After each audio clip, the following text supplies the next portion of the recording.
نحمده ونصلي ونسلم على رسوله الكريم أما بعد فأعوذ بالله من الشيطان الرجيم بسم الله الرحمن الرحيم صدق الله العلي العظيم رب العالمین ہمیں نور قرآن پاک سے منور فرمائے، آمین۔ اب سورہ نور کا آغاز ہے۔ سورہ نور مدنی ہے، ہجرت کے بعد اس کا نزول ہوا۔ قرآن پاک کی ترتیب کے اعتبار سے اس کا نمبر 24 ہے اور نزول کے اعتبار سے اس کا نمبر 102 ہے۔ اس میں 64 آیتیں اور 9 رکوع ہیں۔ یہ وہ صورت ہے کہ ہم الحمدللہ نور والے وقت میں نور والے کلام کی سورہ نور کو جب ہم سنیں گے تو انشاءاللہ تعالی ہمارا ظاہر اور باطن نور قرآن سے منور ہوگا۔ اس صورت میں بے حیائی کا رد کیا گیا اور زانی کی سزائیں بیان کی گئیں اور ان لوگوں کے لیے دردناک سزا کا ذکر کیا گیا کہ جو مسلمانوں میں بے حیائی عام کرنے کی کوشش کرتے ہیں یا کریں گے۔ یہ وہ صورت ہے کہ اعلیٰ حضرت امام اہل سنت امام احمد رضا علیہ رحمہ آپ فرماتے ہیں کہ خواتین کو ضرور اس کی تعلیم دو کہ اس میں شرم و حیا کا درس ہے۔ بسم اللہ الرحمن الرحیم، اللہ کے نام سے شروع جو بہت زیادہ مہربان نہایت رحم کرنے والا۔ سورۃ انزلناہا، یہ وہ سورت ہے جو ہم نے نازل کی۔ وفرضناہا، اور ہم نے اس کے احکام پر عمل کرنا فرض کیا، یعنی اس سورت میں جو حکم موجود ہے اس کو کوئی چینج نہیں کر سکتا۔ آپ دیکھیں گے کہ اس سورہ مبارکہ میں زانی کی سزا جو غیر شادی شدہ ہے 100 کوڑے مقرر کی گئی۔ وفرضناہا، ہم نے اس کے احکام پر عمل کرنا ضروری قرار دیا۔ اسی طرح اس سورہ مبارکہ میں واضح طور پہ موجود ہے کہ جو بھی زنا کرے، چاہے اس کی عمر 16 سال سے اوپر ہو چاہے 16 سال سے کم ہو، اگر عاقل ہے، بالغ ہے، مکلف ہے تو اسے سزا دی جائے گی۔ اس کے علاوہ اس سورہ مبارکہ میں بے حیائی کرنے والوں کو سخت سزا دینے کا حکم دیا گیا، کیونکہ کافر سمجھتا ہے کہ جب مسلمان بے حیا ہو جائیں گے اور جب دنیا میں پڑ جائیں گے تو انہیں ملک سے کوئی وفاداری نہ ہوگی، انہیں اسلام سے کوئی غرض نہ ہوگی، انہیں اپنا مفاد ہوگا۔ جیسے عراق میں ہوا کہ بڑے بڑے جرنیل وہ بک گئے اور ہیلی کاپٹر میں، امریکی ہیلی کاپٹر میں بیٹھ کر وہ لڑائی کے موقع پر امریکہ فرار ہو گئے اور فوج نے ہتھیار پھینک دیے اور امریکہ داخل ہو گیا۔ اگر عراق کی فوج جو موجود تھی صرف وہی فوجی اگر مقابلہ کرتے تو امریکہ کبھی داخل نہیں ہو سکتا تھا، یہ خود امریکی ماہرین کہتے ہیں۔ لیکن امریکہ نے پہلے سب کو خرید لیا، اس کے بعد حملہ کیا۔ یہ ساری باتیں ہمارے لیے عبرت ہے کہ افغانستان، انڈیا، اسرائیل، ایران، یہ چاروں ملک اب ہمارے آہستہ آہستہ دشمن بنتے جا رہے ہیں۔ پھر روس ہے، اس کے علاوہ امریکہ ہے، اور پوری دنیا کے اندر پاکستانیوں پر یہ الزامات ہیں کہ یہ دہشت گردی کا مرکز ہے۔ یہ الزامات بھی لگائے جا رہے ہیں کہ پاکستانی گورنمنٹ وہ دہشت گردی کے کیمپ بند کرنے میں ناکام ہے، تو جب انہیں حملہ کرنا ہوگا یہ بہانے ان کے لیے کافی ہیں۔ اللہ تعالی ہمارے ملک کو سلامتی عطا فرمائے اور اندرونی بیرونی خطرات سے مسلمانوں کو خصوصاً پاکستانیوں کو محفوظ فرمائے۔ سورۃ انزلناہا، یہ وہ سورت ہے جو ہم نے نازل کی۔ وفرضناہا، اور اس کے تمام احکام ہم نے فرض کیے۔ مفسرین فرماتے ہیں قرآن کی ہر آیت پر عمل کرنا ضروری ہے، مگر بعض قرآن کے ایسے احکام ہیں کہ وہ بعد میں منسوخ کر دیے گئے، لیکن سورہ نور کے اکثر احکام ایسے ہیں جو منسوخ نہ ہوئے، وہ تا قیامت قائم و دائم ہیں۔ وَأَنزَلْنَا فِيهَا آیَاتٍ بَيِّنَاتٍ، اور ہم نے اس صورت میں روشن و واضح آیتیں نازل فرمائیں، لَعَلَّكُمْ تَذَكَّرُونَ، تاکہ تم نصیحت حاصل کرو۔ یہاں بات منسوخ کی چلی تو پھر وضاحت کر دوں کہ منسوخ کے معنی یہ ہوتے ہیں کہ اللہ تعالی نے لوگوں کی بہتری کے لیے یہ جانا، اور اللہ تعالیٰ کا علم ازلی اور ابدی ہے، وہ ہمیشہ سے جانتا ہے۔ تو اللہ تعالیٰ نے لوگوں کے لیے ایک حکم نازل کیا ایک مقررہ وقت تک، پھر جب وہ وقت پورا ہو گیا تو دوسرا حکم آ گیا اور پہلے حکم پر عمل کرنا منع ہو گیا۔ مثلا پہلے یہ حکم تھا کہ عورت جو بیوہ ہوگی وہ عدت 1 سال گزارے گی ایک مخصوص وقت تک، پھر اس کے بعد حکم آیا کہ بیوہ عورت کی عدت 4 مہینے اور 10 دن ہے۔ تو یہ اللہ تعالیٰ کا کرم ہے تاکہ لوگ آہستہ آہستہ وہ دین اسلام کو سمجھ لیں اور اس پر عمل کریں۔ زمانے جاہلیت میں بیوہ کی عدت مرتے دم تک لوگ سمجھتے تھے، اس لیے یکدم 4 مہینے اور 10 دن اگر عدت کی جاتی تو شاید ان لوگوں پر یہ احکام بہت گراں گزرتا. تو پہلے 1 سال عدت مقرر کی گئی، پھر مزید اس پر کمی کی گئی، فرمایا 4 مہینے 10 دن. اسے کہتے ہیں منسوخ احکام، ناسخ اور منسوخ. یہ اللہ تعالیٰ نے لوگوں کی آسانی کے لیے اپنے علم ازلی سے جانا کہ کتنے وقت تک ان کے لیے یہ حکم فائدہ مند ہے. جب تک وہ فائدہ رہا وہ حکم پر عمل کرنا ضروری رہا، اور پھر جب لوگوں کے حالات بدلے تو دوسرا حکم نافذ ہو گیا. لیکن اب تا قیامت قرآنی احکام قائم و دائم ہے. کتنے بھی حالات بدل جائیں ہم اس پہ کوئی تبدیلی نہیں کر سکتے. الزانیۃ والزانی، زانی عورت اور زانی مرد، فجلدوا کل واحد منہما 100 جلدہ، ان میں سے ہر ایک کو 100 کوڑے مارو. قرآن سمجھنے کے لیے حضور کی بارگاہ میں حاضر ہونا ضروری ہے. حضور صلی اللہ علیہ وآلہ وسلم نے اس آیت کی تفسیر میں فرمایا اس سے مراد غیر شادی شدہ زانی عورت اور غیر شادی شدہ مرد ہے. شادی شدہ کے لیے حضور صلی اللہ علیہ وآلہ وسلم نے سنسار کرنا مقرر فرمایا کہ پتھر مار مار کے اسے ہلاک کر دیا جائے. اب جب کوڑے مارے جائیں گے تو کیسے مارے جائیں گے؟ اگر عورت ہے تو اس کے تو کپڑے اتارے نہیں جائیں گے، وہ تو اپنے لباس میں ہوگی. لیکن مرد ہے تو مرد کو جب کوڑے مارے جائیں گے تو ناف سے لے کر گھٹنے تک جو اس کا ستر ہے وہ ڈھانپ لیا جائے گا. اسے کہا جائے گا یہ ڈھانپ لے، باقی اس کی کمر، اس کا پیٹ یہ سب کھلا ہوگا، اور جسم کے تمام اعضاء پر کوڑے مارے جائیں گے. صرف چہرہ اور سر اور نازک اعضاء پر کوڑے نہیں مارے جائیں گے. مرد کو کوڑے مارے جائیں گے تو سب کے سامنے کھڑا کیا جائے گا اور سارے لوگ جمع ہو کر اس منظر کو دیکھیں گے تاکہ لوگوں کو عبرت ہو. تو اس موقع پر بعض لوگ ہمدردی کرتے ہیں، آج بھی کرتے ہیں، اور کہتے ہیں کہ تو بڑی سخت سزا ہے. فرمایا وَلَا تَأْخُذْكُمْ بِهِمَا رَأْفَةٌ، تم ان دونوں کے لیے اپنے دل میں نرمی نہ پاؤ، ان پر تمہیں ترس نہ آئے. فی دین اللہ، اللہ کے دین کا معاملہ ہے تو اللہ کے دین پر عمل کرنے میں کسی پر ترس مت کھاؤ. انہوں نے اتنا بڑا ظلم کیا ہے، اگر انہیں سخت سزا نہ دی گئی تو معاشرے میں بے حیائی عام ہو جائے گی. ان کنتم تؤمنون باللہ والیوم الآخر، اگر تم اللہ پر ایمان رکھتے ہو اور آخرت کے دن پر ایمان رکھتے ہو تو ان زانیوں کو سزا دینے میں ترس نہ کھاؤ. یہ مغرب کی بھی تہذیب عجیب و غریب ہے. انہیں مقتول سے زیادہ قاتل پر شفقت ہے. انہیں قاتل کو جو سزائے موت اسلام میں دی گئی اس پر یہ لوگ اعتراض کرتے ہیں. اور مغربی اقوام میں کئی ایسے ممالک ہیں، مثلا انگلینڈ ہے کہ جس میں سزائے موت کا کوئی قانون نہیں ہے. اس ملک میں سزائے موت نہیں دی جا سکتی چاہے قاتل کتنا ہی قتل کر لے. حالانکہ اسلام قاتل سے زیادہ مقتول کا ہمدرد ہے. جس کی جان لی گئی اب اس کے بدلے میں قاتل کو جب سر عام قتل کیا جائے گا، جب ظالم کو ظلم کی سزا ملے گی تو آئندہ کوئی ظلم کرنے کی جرت نہیں کرے گا. وَلْيَشْهَدْ عَذَابَهُمَا طَائِفَةٌ مِّنَ الْمُؤْمِنِينَ، کسی بند کوٹری میں ان پر یہ سزا مت دو. ان دونوں کی سزا کے وقت مومنوں کا ایک بڑا گروہ اس وقت موجود رہے تاکہ وہ دیکھیں اور عبرت حاصل کریں اور آئندہ کسی کو یہ گناہ کرنے کی جرت نہ ہو. یہ آیتیں روشن خیالی جو نام نہاد ہے اس کا رد کرتی ہیں. ایسا ماحول پیدا کیا جائے کہ کسی کو بے حیائی کرنے کی جرت ہی نہ ہو. اور آج آزادی کے نام پر کسی کی نجی زندگی پر اثر انداز نہیں ہونا چاہیے، اس طرح کی باتیں کی جاتی ہیں. اب چونکہ اسلامی گورنمنٹ نہیں ہے، اسلامی قوانین پر عمل نہیں ہوتا، تو عوام کیا کر سکتی ہے؟ عوام کوڑے نہیں مار سکتی، کسی کو سنسار نہیں کر سکتی. عوام کے لیے یہ ہے کہ وہ زبانی کوڑے مارے.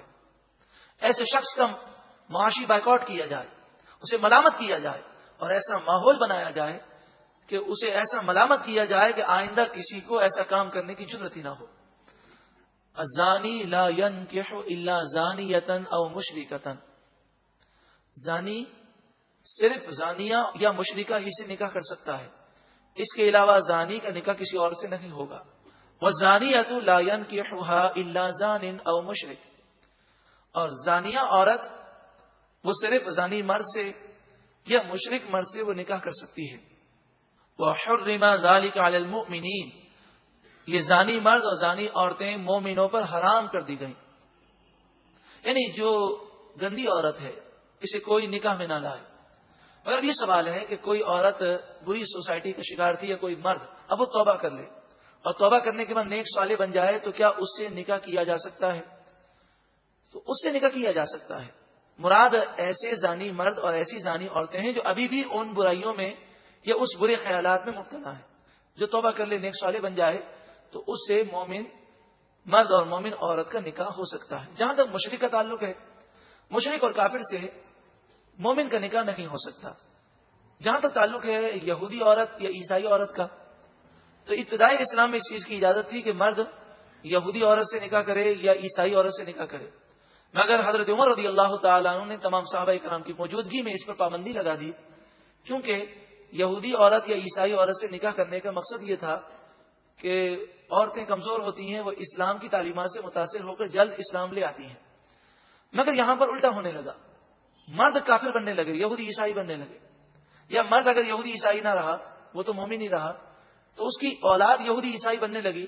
تو حضرت عمر رضی اللہ تعالیٰ عنہ نے منع فرما دیا، اور آپ نے فرمایا کیا تم یہ پسند کرتے ہو کہ تمہارے بچے یہودی ماؤں یا عیسائی ماؤں کی گود میں پلیں، کہ ان کی برائیوں کا اثر ان پر ہوگا؟ آج بھی جو لوگ امریکہ یا یورپ میں جا کر نکاح کرتے ہیں، ٹھیک ہے، بسا اوقات بعض عورتیں اسلام لے آتی ہیں، مگر یہ دیکھنا چاہیے کہ اسلام لانے کے باوجود ان کی سوچ وہی بے حیائی کی طرف ہوتی ہے. بہت کم ایسی عورتیں ہوتی ہیں کہ جو اسلام لا کر پھر اسلام میں مکمل اپنے آپ کو ڈھال لیتی ہیں. تو اگر کوئی شخص کسی عیسائی یا یہودی عورت کو مسلمان کر کے اس سے نکاح کرتا ہے تو گو کہ نکاح تو ہو جائے گا، مگر چونکہ ان کی سوچ اتنی پاکیزہ نہیں ہوتی، اس ماحول میں پرورش پانے کی وجہ سے اسلام کی تعلیمات ان میں راسخ نہیں ہوتی، تو اکثر یہ دیکھا گیا ہے کہ ان کی اولاد پھر مذہب سے اور دین سے بہت زیادہ دور ہوتی ہیں. لیکن ساری ایسی عورتیں نہیں، بعض عورتیں ایسی ہیں کہ جو اسلام لے آتی ہیں اور پھر وہ اسلام پر ایسی کاربند ہوتی ہیں کہ یہ نو مسلم بعض ایسے ہوتے ہیں کہ عام جو پیدائشی مسلمان ہیں ان سے بھی پکے اور زیادہ اچھے مسلمان ہوتے ہیں. لیکن اکثر کی بات کی جا رہی ہے، جب انسان نکاح کرتا ہے تو نکاح میں سب سے اولین جو فکر ہونی چاہیے یہ ہونی چاہیے کہ جس عورت سے نکاح کیا جا رہا ہے وہ نیک صالح اور پاکیزہ ہے یا نہیں ہے. کیوں؟ اس لیے کہ اگر وہ عورت پاکیزہ نہیں تو اس کی برائیوں کا اثر اولاد پہ پڑے گا، اور انسان یہ چاہتا ہے کہ مرنے کے بعد میری اولاد ایسے کام نہ کرے جس سے مجھے قبر میں عذاب دیا جائے. تو اس لیے نبی اکرم صلی اللہ علیہ وآلہ وسلم کی اس حدیث پر عمل کیا جائے. آپ نے فرمایا بعض لوگ نکاح کرتے ہیں دولت کی وجہ سے، بعض خاندان کی وجہ سے، بعض خوبصورتی کی وجہ سے اور بعض دینداری کی وجہ سے. کامیاب ہے وہ نکاح جو صرف اور صرف دینداری کی وجہ سے کیا جائے. والذین یرمون المحصنات، اور وہ لوگ جو پاکیزہ عورتوں پر تہمت لگاتے ہیں، ثم لم یأتوا بأربعۃ شہداء، پھر وہ 4 گواہ نہیں پیش کر سکتے. ان کو یہ نہ سمجھے کہ اسلام میں جو سخت سزائیں ہیں تو ہر ایک کو دے دی جائیں گی. گواہی کا نظام اتنا سخت ہے کہ کوئی جھوٹی گواہی پیش کرنے کی جرت ہی نہیں کر سکتا. فَجْلِدُوهُمْ 80 جلدہ، اگر 4 گواہ وہ اس پر پیش نہ کر سکیں گے تو انہیں 80 کوڑے مارے جائیں گے. تو انہیں 80 کوڑے مارو. وَلَا تَقْبَلُوا لَهُمْ شَهَادَةً أَبَدًا، اور کبھی بھی پھر ان کی گواہی قبول نہ کرنا. یہ ہمیشہ کے لیے مردود الشہادت ہو گئے، انہیں اب ان کی گواہی کبھی قبول نہ ہوگی. وَأُولَٰئِكَ هُمُ الْفَاسِقُونَ، اور یہی لوگ فاسق ہیں، نافرمان ہیں. إِلَّا الَّذِينَ تَابُوا مِن بَعْدِ ذَلِكَ، مگر وہ لوگ جو اس گناہ کرنے کے بعد توبہ کر لیں، وَأَصْلَحُوا، اور اپنی اصلاح کر لیں اور سدھر جائیں. فَإِنَّ اللَّهَ غَفُورٌ رَحِيمٌ، پر بے شک اللہ تعالیٰ بخشنے والا مہربان ہے. تو گناہ تو معاف ہو جائے گا، وہ فاسق تو نہ رہیں گے، مگر پھر بھی ایسے شخص کی گواہی کبھی قبول نہ کی جائے گی جس نے ایک مرتبہ بھی جھوٹی گواہی دے دی. ہمیشہ کے لیے بلیک لسٹ ہو جائے گا اسلامی قوانین کی روح سے. جب کسی پر یہ الزام لگایا جائے کہ اس نے یہ برا کام کیا ہے، 4 گواہ نہیں ہیں، تو خاموشی اختیار کرنے کا حکم ہے. یعنی کورٹ میں جا کر اس کے خلاف یہ گواہی نہیں دی جا سکتی کہ اس نے یہ کام کیا. ہاں، یہ الگ بات ہے کہ غیر عورت کے ساتھ ملنا اور اس طرح کے تعلقات پر اسے مارا جا سکتا ہے، شور مچایا جا سکتا ہے، اس کی مذمت کی جا سکتی ہے، مگر اس پر یہ الزام لگانا کہ اس نے یہ برا کام کیا ہے، اس کے لیے 4 گواہوں کی گواہی ضروری ہے. تب ہی اس کو 100 کوڑے مارے جائیں گے یا سنسار کیا جائے گا. ایک مسلمان نبی اکرم صلی اللہ علیہ وآلہ وسلم کی خدمت میں آئے اور کہنے لگے، یا رسول اللہ صلی اللہ علیہ وسلم، یہ بتائیے کہ مرد اپنی بیوی کو غلط حالت میں دیکھے. اب یہ سوچتا ہے کہ وہ اگر کسی کو بتائے تو گواہ تو نہیں، 80 کوڑے مارے جائیں گے، اور نہ بتائے تو یہ اس کی غیرت کے خلاف ہے، تو وہ کیا کرے؟ ہمارے یہاں پر غیرت کے نام پر قتل کر دیا جاتا ہے، اس کی شریعت میں اجازت نہیں ہے، یہ اسلامی عدالت کے فیصلے ہیں، کوئی اپنی مرضی سے کسی کو قتل نہیں کر سکتا۔ ہاں، مذمت کی جا سکتی ہے، ملامت کر سکتے ہیں، معاشی بائیکاٹ کر سکتے ہیں، مگر قانون ہاتھ میں لینے کی عوام کو اجازت نہیں ہے۔ تو انہوں نے عرض کیا کہ اب ہم کیا کریں، کیونکہ اس بیوی کو اس وجہ سے وہ قتل بھی نہیں کر سکتے، اور کورٹ میں جائیں، عدالت میں جائیں تو وہ گواہ مانگیں گے، وہ گواہ بھی نہیں، اور اپنے پاس رکھے تو وہ بھی اس کے لیے اس کی غیرت و شرم کے خلاف ہے۔ تو اس پر آیت کریمہ نازل ہوئی، والذین یرمون ازواجہم، جو کوئی اپنی بیویوں پر ایسی بری بات کی نسبت کرتے ہیں، ولم یکن لہم شہداء، اور ان کے پاس کوئی گواہ نہیں، الا انفسہم، مگر خود وہ گواہ ہیں، فشہادۃ احدہم اربع شہادات باللہ، تو ان میں سے ہر ایک کو 4 مرتبہ اللہ تعالی کی قسم کھا کر یہ کہنا ہے کہ میں سچ کہہ رہا ہوں، انہ لمن الصادقین، بے شک وہ ضرور سچا ہے۔ مطلب شوہر قاضی کے سامنے 4 مرتبہ کہے گا، میں حلف اٹھا کر خدا کی قسم کھا کے کہتا ہوں کہ میں نے اپنی زوجہ کو اس حالت میں دیکھا، 4 مرتبہ کہے گا۔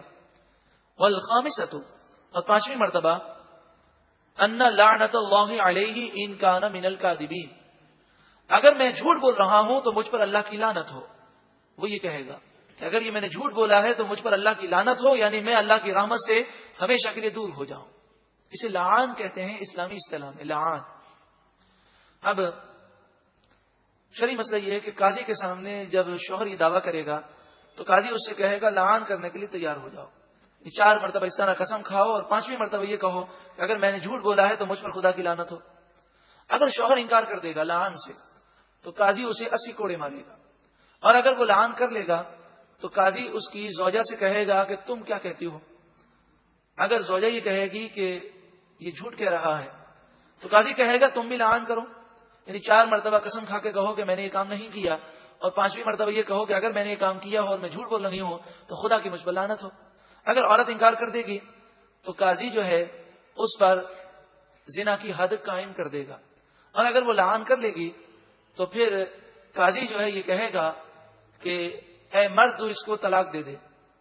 اگر مرد اس کو طلاق نہیں دے گا تو قاضی یہ کہے گا کہ تو نے یہ لعنت کی کہ اگر میں جھوٹا ہوں تو مجھ پہ لعنت، اس نے کہا کہ اگر میں جھوٹی ہوں تو مجھ پر لعنت، اب تم دونوں میں سے ایک تو جھوٹا ضرور ہے، لہذا دونوں میں سے ایک پر لعنت پڑے گی، اب ان دونوں کا نکاح میں رہنا درست نہیں، تو قاضی ان دونوں کے نکاح کو توڑ دے گا۔ یہ فسخ نکاح ہوگا لیکن ایک طلاق واقع ہو جائے گی، نکاح ٹوٹ جائے گا، اسے لعان کہتے ہیں، اور یہ لعان کے مسائل ہیں۔ وَيَدْرَأُ عَنْهَا الْعَذَابَ أَن تَشْهَدَ 4 شَهَادَاتٍ بِاللَّهِ، اور وہ عورت سے عذاب یعنی سزا اسی صورت میں دور ہو سکتی ہے کہ وہ 4 مرتبہ اللہ کی قسم کھائے، إِنَّهُ لَمِنَ الْكَاذِبِينَ، اور کہے بے شک میرا شوہر جھوٹ بول رہا ہے۔ والخامسۃ، اور 5ویں مرتبہ وہ عورت کہے ان غضب اللہ علیہا ان کان من الصادقین، اگر میرا شوہر سچ کہہ رہا ہے اور میں نے ایسا کام کیا ہو تو اللہ کا غضب اور اللہ کی لعنت مجھ پر ہو، اس طرح وہ کہے گی۔ ولولا فضل اللہ علیکم ورحمتہ، اور اگر اللہ کا تم پر فضل نہ ہوتا اور اس کی رحمت نہ ہوتی تو ایسے جھوٹے الزامات لگانے سے یا بے حیائی کے کام کرنے سے فوراً تم پر عذاب آ جاتا۔